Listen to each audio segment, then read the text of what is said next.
Morning, आप लोगों का स्वागत है आपके अपने यूट्यूब चैनल में जिसका नाम है सूरज क्लासेस। आप लोग देख रहे हैं टेंस के इंपॉर्टेंट टॉपिक को। देखिए टेंस का मतलब क्या होता है ये हमें पता होगा, हमने सुना तो जरूर होगा कि टेंस की मदद से इंग्लिश बोली जा सकती है, टेंस की मदद से काफी हद तक हेल्प मिल जाती है सेंटेंसेस बनाने में।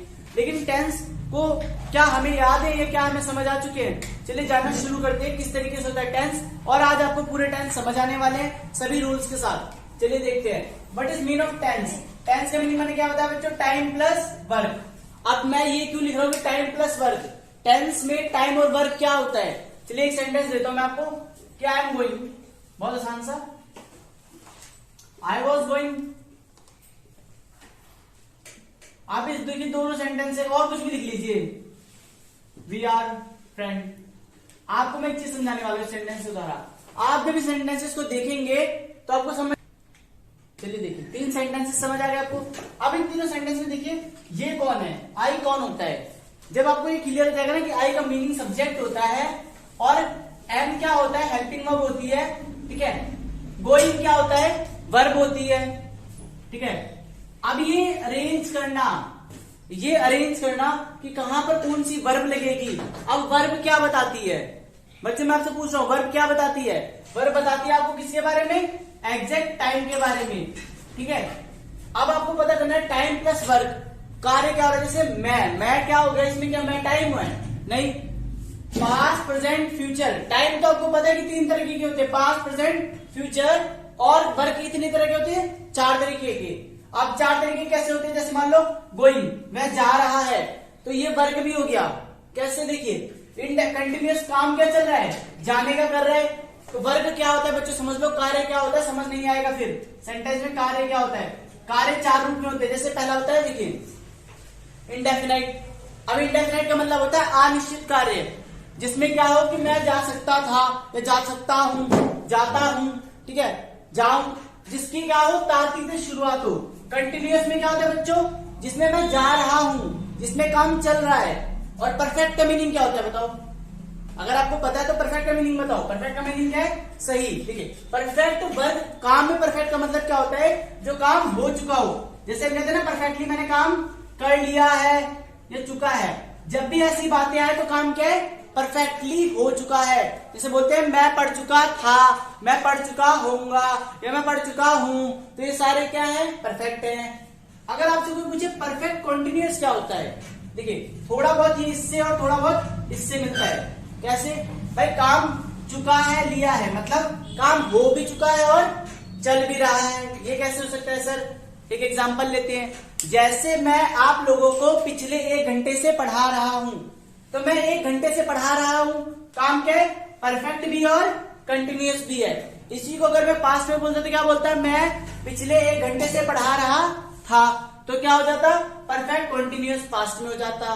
अब एक चीज समझो, जब टाइम पास्ट में है, पास्ट का मीनिंग आप बच्चों पता ही होगा। पास्ट मतलब क्या होता है बच्चों? भूत काल। क्या मतलब है इसका? भूत। देखिए आप अभी स्टैंड कर रहे हैं, अभी आप देख रहे हैं, तो क्या बोल रहे हैं? प्रेजेंट में है। आपने पीछे क्या है? आपके पीछे क्या है? क्या जो के पीछे रह गया वो क्या हो गया? आपके लिए भूत हो गया। जो आपके आगे है, आपके आगे उसे क्या बोलते हैं बच्चों? फ्यूचर, मतलब भविष्य। अभी समझने की कोशिश कीजिए। मान लीजिए अभी आपकी घड़ी में 12 बजे है, तो आपके लिए भूत क्या था? 11 बजे भूत था, और 1 बजे क्या हो जाएगा? भविष्य हो जाएगा। मतलब जिसमें हम काम कर रहे हैं, पढ़ रहे हैं, खेल रहे हैं, प्रेजेंट है, वो क्या है? प्रेजेंट है। मतलब जो चल रहा है हमारे साथ वो क्या है? प्रेजेंट है। प्रेजेंट मतलब होता है वर्तमान। वर्तमान मतलब क्या हो गया बच्चों? प्रेजेंट हो गया। और आपके पीछे जो है जो भूतकाल, जो आगे उसे भविष्य काल। आप जानना शुरू करते हैं कि क्या ये जो टाइम है, ये जो पास्ट है, पास्ट में भी इंडेफिनाइट, कॉन्टिन्यूअस, परफेक्ट और परफेक्ट कॉन्टिन्यूअस होता है। चलो बच्चों समझते हैं। एक सेंटेंस है कि मैं पढ़ाता था, मैं पढ़ाता था, इसमें पास्ट इंडेफिनाइट लगा। मैं पढ़ाता रहा हूं, या पढ़ाता था, रहा हूं, ठीक है। मैं पढ़ रहा होता, या पढ़ रहा था, तो ये क्या है? रहा था, पढ़ रहा था। पास्ट में भी कॉन्टिन्यूअस होता है, पास्ट में भी परफेक्ट होता है, और पास्ट में परफेक्ट कॉन्टिन्यूअस होता है। मतलब हम ये कह सकते हैं बच्चों कि पास्ट के कितने रूप होते हैं? 1, 2, 3, 4। एक सेंटेंस 4 तरीके से होते हैं। वो इंडेफिनाइट भी हो सकता है, कंटिन्यूअस भी हो सकता है, परफेक्ट भी हो सकता है और परफेक्ट कंटिन्यूअस भी हो सकता है। आप बताओ बच्चों, क्या प्रेजेंट के भी 4 रूप होंगे? देखिए,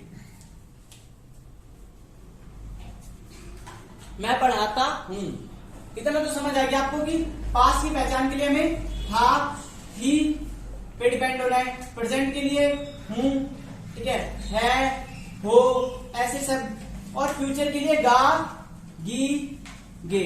ये छोटी सी पहचान आप समझ लो पहले। गा, गी, गे लगाए तो फ्यूचर, हा, हूं, हे लगाए तो प्रेजेंट, और था, थी लगाए तो पास्ट। जैसे बोलते एक प्यासा कौआ था, तो मतलब वो पास्ट की बात हो रही है। आपको समझ आ रहा है? अब देखिए, प्रेजेंट में इंडेफिनाइट भी होता है, प्रेजेंट में कंटिन्यूअस भी होता है, प्रेजेंट में परफेक्ट भी, प्रेजेंट में प्रेजेंट कंटिन्यूअस भी, और प्रेजेंट में परफेक्ट कंटिन्यूअस भी। मतलब क्या है इसका? देखिए, मैं पढ़ाता, ताती की बात हो जाए, ताती, तो आ गया इंडेफिनाइट, रहा, रही, ठीक है, चुका, चुकी, लिया है। और इसमें क्या आएगा? मैं पिछले 2 घंटे से पढ़ा रहा हूं, परफेक्ट कंटिन्यूअस की तरह। समझ रहे हैं आप? इसमें पहचान रहा हूं या रही हूं ऐसे भी आ रहा है। आप समझ पा रहे किस तरीके से पहचान है इसकी? इतना पहले समझ लीजिए। फ्यूचर के भी 4 रूप होते हैं, इंडेफिनाइट, कंटिन्यूअस, परफेक्ट और परफेक्ट कंटिन्यूअस। यहां तक आपको समझ आ गया। अब हम समझेंगे एक बार कंटिन्यूअस के साथ किस तरीके से सेंटेंस बनते हैं और इनके रूल्स के बारे में। तो फटाफट करिए मुझे पॉज और यहां तक कर लीजिए बच्चों, नोट डाउन। चलिए बच्चों, कंटिन्यू करते हैं। अब हम जानना शुरू करते हैं प्रेजेंट, पास्ट और फ्यूचर में किस तरीके से कंटिन्यूअस के सेंटेंस बनते हैं। अब आप सोचेंगे सर कंटिन्यूअस से ही शुरुआत क्यों कर रहे हैं? देखिए, कंटिन्यूअस से अगर आप स्टार्ट करते हैं तो आप देखेंगे ज्यादातर सेंटेंस हम कंटिन्यूअस में ही बोलते हैं, अपनी डेली लाइफ के और डेली रूटीन के। और दूसरा फायदा, कंटिन्यूअस के रूल्स बहुत इजी है। तीसरा फायदा, कंटिन्यूअस को आप आसानी से समझ के यूज कर पाएंगे। चलिए शुरू करते हैं। अब बताइए, कंटिन्यूअस का मीनिंग तो आपको पता आता है, पता होगा, नहीं पता तो जान लीजिए। क्या होता है? लगातार, जो चीज लगातार कर रहे हैं, चाहे वो अभी चल रही हो चाहे ना चल रही हो। देखिए एक एग्जाम्पल के लिए, मैं खेल रहा हूं, ये क्या है? ठीक है, ये कंटिन्यूअस है कि नहीं है? मैं खेल रहा हूं, मतलब रहा जिसके साथ आ रहा है, अगर प्रेजेंट में है तो क्या हो जाएगा बच्चों? रहा हूं, रही हूं, क्या हो जाएगा? कंटिन्यूअस। अगर रहा लिख के आ रहा है लेकिन अगर था, थी लगाओ तो क्या हो जाएगा बच्चों? पास्ट हो जाएगा। अगर रहा लिख के आ रहा है और लास्ट में क्या लिखाओ? होगा, या गी लिखाओ, गा, गी, मुझसे कुछ भी आ रहा है तो क्या होगा? फ्यूचर हो जाएगा। आपको समझ आ रहा है तीनों क्या? कंटिन्यूअस। तो आप ये समझिए कि प्रेजेंट में भी कंटिन्यूअस होता है, पास्ट में भी कंटिन्यूअस होता है और फ्यूचर में भी कंटिन्यूअस होता है। एक एग्जाम्पल के लिए, मैं खेल रहा हूं, इसका अगर पास्ट बनाए तो हिंदी में क्या बनेगा बच्चों? इसका पास्ट बनेगा मैं खेल रहा था। समझ पा रहे हैं? आया तो लास्ट में क्या? रहा आया कि नहीं आया? रहा क्या है? ये कंटिन्यूअस है। आप जान लेते हैं इसके नियम को। ऐसे ही बनेगा इसमें भी कि मैं खेल रहा होऊंगा, फ्यूचर की पहचान। ठीक है, चलिए जानते हैं कि सब्जेक्ट क्या होता है। ये जो एसयूबी निकाल देते हैं बच्चे, एसयूबी का फुल फॉर्म होता है बच्चों सब्जेक्ट। क्या होता है? सब्जेक्ट। अब आप जानते हैं सब्जेक्ट कौन होता है? कर्ता। कर्ता मतलब जो काम को कर रहा है। चलिए बताइए काम कौन कौन करता है? मैं, तुम, हम, वे, वह। चलिए इनका जानते हैं। जैसे I, you, we, they, he, she. ठीक है, ये सारे लोग क्या हैं? सब्जेक्ट हैं। अगर कोई नेम आ जाता है तो भी सब्जेक्ट है वो। अगर किसी एनिमल के बारे में बात करें, नॉन लिविंग थिंग के बारे में बात करें, तब भी क्या होगा? वो सब्जेक्ट होगा। आपको समझ आया? अब मैं का मीनिंग तो आपको पता है, मुझे कि पता ही होगा। मैं मतलब आई हो गया। ठीक है, अब आप लोगों के मन में यही डाउट आएगा सर आई के बाद एचबी क्या होता है? क्योंकि आई के बाद एचबी लगाना है और एचबी का मीनिंग हमें तो नहीं पता। सब्जेक्ट तो समझ आ गया, पर एचबी क्या है? और तीनों में एचबी है, मतलब तीनों की हेल्पिंग वर्ब होगी। चलिए जानते हैं हेल्पिंग वर्ब के बारे में। अगर प्रेजेंट की हेल्पिंग वर्ब की बात की जाए बच्चों, ध्यान सुना, प्रेजेंट की हेल्पिंग वर्ब पूछ ले तो याद कर लो इज, एम और आर। ठीक है, इज, एम, आर। पास्ट की हेल्पिंग वर्ब पूछ ले तो वॉज, वर। और ये किस में बता रहा हूं मैं? सिर्फ कंटिन्यूअस में। जब कंटिन्यूअस से आगे या पीछे मतलब हम देंगे इंडेफिनाइट पे, परफेक्ट पे, तो हेल्पिंग वर्ब चेंज हो जाएंगी। क्या होती है हेल्पिंग वर्ब? जो वर्ब की मदद करे। किस तरीके की मदद करे? वर्ब को समझने में, सेंटेंस को समझने में उसकी नॉलेज दे प्रॉपर्ली। जैसे मैं खेल रहा हूं, इसमें अगर हेल्पिंग वर्ब ना लगी हो तो आप लोगों को समझ नहीं आएगा वो कब से खेल रहा है, क्या कहना चाह रहा है सेंटेंस। सेंटेंस को प्रॉपर्ली कंप्लीट करने के लिए हेल्पिंग वर्ब की जरूरत पड़ती है। चलिए विल और शैल जानते हैं, ये भी क्या है? फ्यूचर की हेल्पिंग वर्ब है। क्लियर हो बच्चों यहां तक? अब हेल्पिंग वर्ब समझ आ गया, वर्ब, और वर्ब का फोर्स का मीनिंग क्या होता है ये भी समझेंगे। चलिए वर्ब के फोर्स का मीनिंग समझेंगे, ठीक है। पहले समझ लेते हैं हेल्पिंग वर्ब कैसे लगती है। तो ये आपको याद करना पड़ेगा, ठीक है, कि कंटिन्यूअस में यहाँ पे याद कर लो, इज के साथ क्या लगता है बच्चों? इज के साथ किसके साथ लगता है?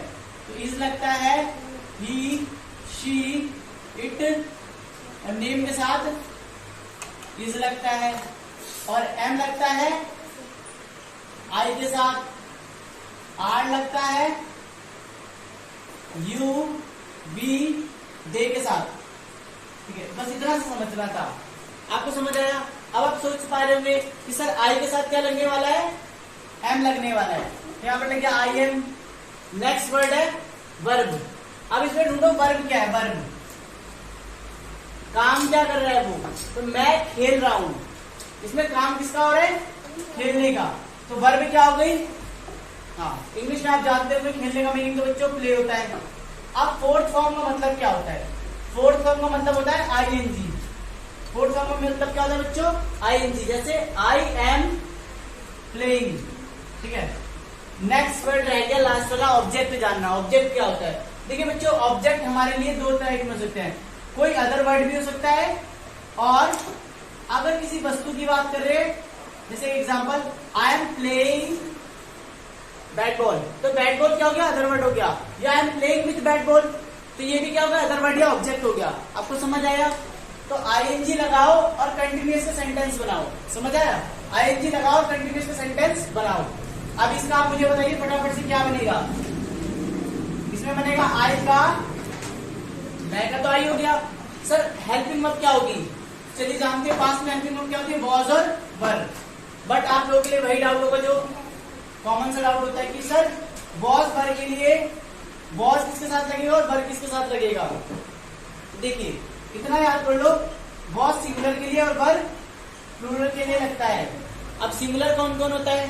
तो देखिए आई सिंगुलर है, ही सिंगुलर है, शी सिंगुलर है, इट सिंगुलर है। यहां तक कि कोई नेम है वो भी क्या है? सिंगुलर है। प्लूरल क्या होता है? प्लूरल मतलब बच्चों बहुवचन, यू, वी, दे, ये सारे क्या होते हैं? प्लूरल। चलिए मैंने मैं का मीनिंग जाना, आई। अब आई के साथ क्या लगेगा? आप बताइए। आई वॉज, वर्ब क्या आएगी? प्ले, और कंटिन्यूअस तो क्या आएगा? I am, I was playing. Sentence क्या बन गया? I was playing. अगर ये फ्यूचर में होता तो क्या बनता?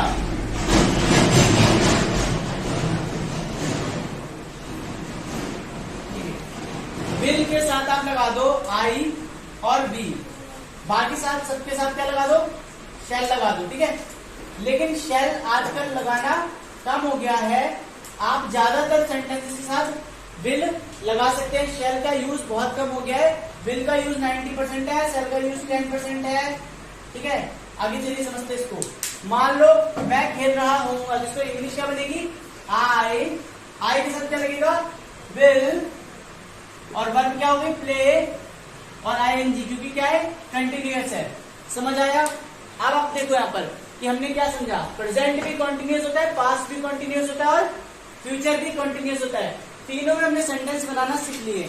अगर हमें तीनों सेंटेंस आ गए तो हम काफी हद तक इंग्लिश बोल पाएंगे। जैसे I am teaching, you are playing, ठीक है, यू आर वॉचिंग। तो ये सारे सेंटेंसेस कैसे बना पा रहे हैं? हम बना पा रहे हैं प्रेजेंट कंटिन्यूअस, पास्ट कंटिन्यूअस और फ्यूचर कंटिन्यूअस की मदद से। तीनों रूल लिख लो बच्चों, और इसी कर लो नोट डाउन। आगे कंटिन्यू करते हैं,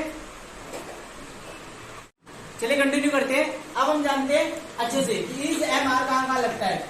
ही मतलब वह, शी मतलब वह, इट मतलब वह, तीनों का मीनिंग वह है। लेकिन तीनों में डिफरेंस है, आप बच्चों जानते हैं। ही बॉय के लिए, शी वह के लिए, इट किसके लिए लगता है, तो इट लगता है नॉन लिविंग थिंग्स के लिए और एनिमल के लिए। और नेम तो कोई भी नाम हो सकता है, जैसे एक एग्जांपल के लिए किसी का भी कोई नाम लिखा हुआ है तो वो क्या हो जाएगा, नेम में आ जाएगा। एम के साथ क्या लगता है बच्चों, आई। आपको समझ आया, एम के साथ हमेशा क्या लगेगा, हाँ, जहां मैं लगाना है, लिखा हो मैं एक लड़का हूं, कुछ भी, उसमें क्या लगने वाला है, एम लगने वाला है। आर के साथ क्या लगेगा, यू वी दे। और मैंने इसलिए लिख दिया ताकि आपको क्लियर हो जाए ये तीनों क्या है, हमारे लिए हेल्पिंग वर्ब है ये, और ये सारे क्या है, सब्जेक्ट है। देखिए ये तीनों जो मैंने ये सारे जो मैंने बताए, ये सारे क्या हो गए, सब्जेक्ट हो गए। ये तीनों क्या हो गए, हेल्पिंग वर्ब हो गए, किसके, प्रेजेंट के। आप समझ पा रहे, प्रेजेंट के हेल्पिंग वर्ब ये हो गए। अब दूसरा हेल्पिंग वर्ब किसका है, पास्ट का। आपको मैंने जैसे बताया वॉज और वर क्या है, पास्ट के हेल्पिंग वर्ब है। जैसे वॉज के साथ क्या लगता है, आई ही शी इट नेम, ठीक है। वर के साथ क्या लगता है बच्चों, यू वी दे। विल और शेल, विल का प्रयोग होता है अब ज्यादा से ज्यादा, 90% सेंटेंसेस में विल लगाया जाता है, बहुत कम जगह पे शेल लगाया जाता है। अगर यहाँ पर पॉसिबिलिटी ज्यादा हो तो विल का प्रयोग करते हैं, जब पॉसिबिलिटी कम होती है तो शेल का प्रयोग करते हैं, ठीक है। ये मैंने कुछ वर्ब्स लिए हैं, प्ले, कम, गो, ईट। इस पे क्या करना है, आप लोगों को सेंटेंस बनाने हैं।